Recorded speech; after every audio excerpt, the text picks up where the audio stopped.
Hello, Rex. Hey. Hey, Geek Show here at Animex, and I'm joined by Rex, and you're from Media Molecule. Certainly am. And you were the lead on Tearaway, I believe. That's right. Yeah.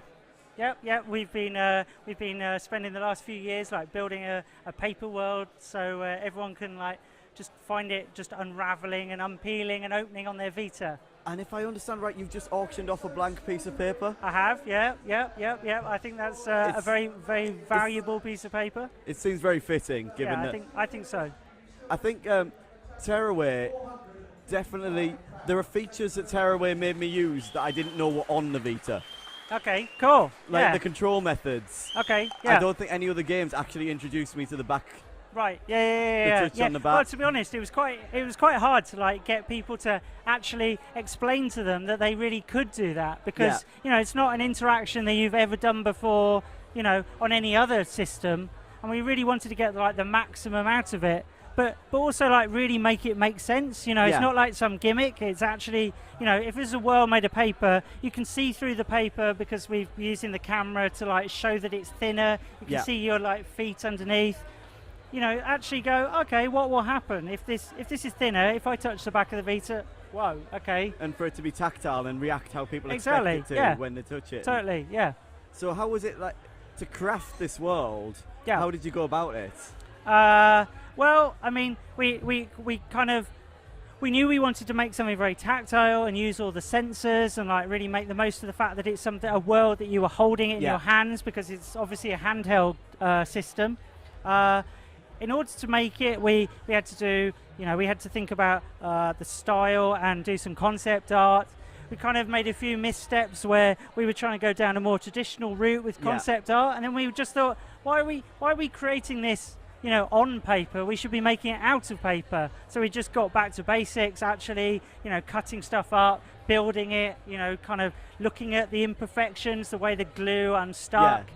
And then that could inspire our engine coder, Mark Adami, who's an absolute genius, who took all that feedback, looked at how we'd built stuff and started to go about simulating that same process, but inside of a game engine. And from what I understand, you have to build the engine from the ground up to make this. That's right, yeah, because it's not a metaphor that really exists anywhere else. It's not like we could take a traditional package off the shelf or the engine that we'd use for Little Big Planet, because it had to be totally focused on paper and the way that paper not just looks but how it transforms, getting those pop-up book style kind of interactions where you can just take a kind of quite a 2D scene and then just fold up an entire 3D environment out of that sort of blank space. So, as well as paper, were there any other inspirations that led you to going down this route for a game and for a way of storytelling and through mechanics? Well, I mean, there were kind of multiple elements of the game. There was the paper. There was wanting to really break the fourth wall, make a big deal about it being a sort of collaborative journey between the messenger character inside of the game and then you, this human character that's holding the world. Yeah. And this messenger, they want to deliver this message to you, and so a large amount of the story was just trying to give that feeling of you're trying to reunite yourself with a game character, which is kind of quite a different story to try and communicate. Most games don't address you as an agent in the story. Exactly. The player isn't. Yeah, and we just wanted to be very honest about the whole video game process and just think about the world outside of the game. A lot of that was so that we could then bring more of your world into the world of Tearaway. So by using the camera, by using the microphone, we could actually sort of pick up data based on what you're doing and slowly start to customize the world. So you feel like it's developing based on you. Yeah. And then the flip side of that is that because it's all made of paper, we could actually let you take the world of the game out again by letting you print it all out. So it's kind of, we've gone full circle really, where all of that concept art that we made as real paper and then simulated in the game, you can now print out and make it just as it started off. So, there's kind of an interesting loop going on there. That's really, oh, sorry, words just failed me. Yeah. Well, like I say, everyone's talking about 3D printers at the moment, but I think there's still some mileage in 2D printers. Yeah, definitely. Well, when you get like vivid quality of thing that they can actually like spark off emotion just from a 2D image, and I do love, like, as you say, the paper in the game looks like ripping paper, and I've always loved like getting into like the tactileness of art and painting with my fingers and that sort of thing. So like to actually be able to sort of interact with the game world like that, it's something I've never actually thought. Normally a controller is a distance between you and a game. Sure. The inputs. Yeah, it was quite interesting to like figure out how to like balance the different powers you have in the game. So obviously the messenger themselves, they're adventurous. They've got various abilities. They can jump and spring around the world. But then figure out the best ways to let you, as this character outside of the game, have some more dramatic, sometimes kind of clumsy interactions with the world. You're kind of this big lumbering thing made out of meat, and you're trying to like interact with this paper world from the outside. So sometimes you can do something really cool and epic, and other times you maybe make things even harder for the messenger. And you mentioned in your talk about design with a purpose, with the characters especially. For example, the messenger character that you've mentioned just there, with the envelope-based head and things like that. Yeah. No, I mean, with Sackboy, we designed the character to be very obviously, a sack doll. You could tell with the zip. It's very easy to see their construction. So with Tearaway, we wanted to get like a similar thing where there was something inherent in their design, something very obvious about them that was paper. They hadn't been just recreated in paper. It wasn't like Paper Zelda or something like that. There was something at their core that was totally obviously paper, and that we hit upon using an envelope. That's what their head is made up of, whether you're controlling Iota, the boy messenger, or Toi, the girl. And the interesting thing about the envelope was the fact that envelopes are, if they're sealed up, you don't know what's inside. Is that a winning ticket to something? Is that like the bill? Yeah, exactly. I mean, it could be anything really. So maybe they've got some kind of story that they are trying to deliver to you, the player outside of the game, and it all gets like really kind of quite mad and trippy. Like there's a character in the game and they've got something sealed in their head and they're trying to deliver it to me, and I don't know what it is. And maybe together, if we really work at this, we'll be able to communicate. Have all characters got something sealed that they're trying to deliver? Exactly. I think deep down we all have.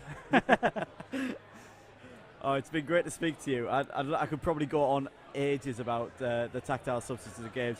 I spoke to Johnny a couple of years ago from Media Molecule. Johnny Hopper, yeah. And Johnny's the about best. The handcrafted textures they wanted to get into the game, and the look and everything they were going for. And it was great to hear all that sort of. And the reference from Harryhausen was big in that one. Okay, sure. Yeah, I mean, it kind of carried on a little bit with Tearaway. We really wanted to get quite a stop motion look with this one, so you could kind of see it more in the animation style this time, a very deliberate hand animated style, so that it really looked like this paper world was like more magically coming to life, rather than just being like a super high rate frame rate entertainment game thing.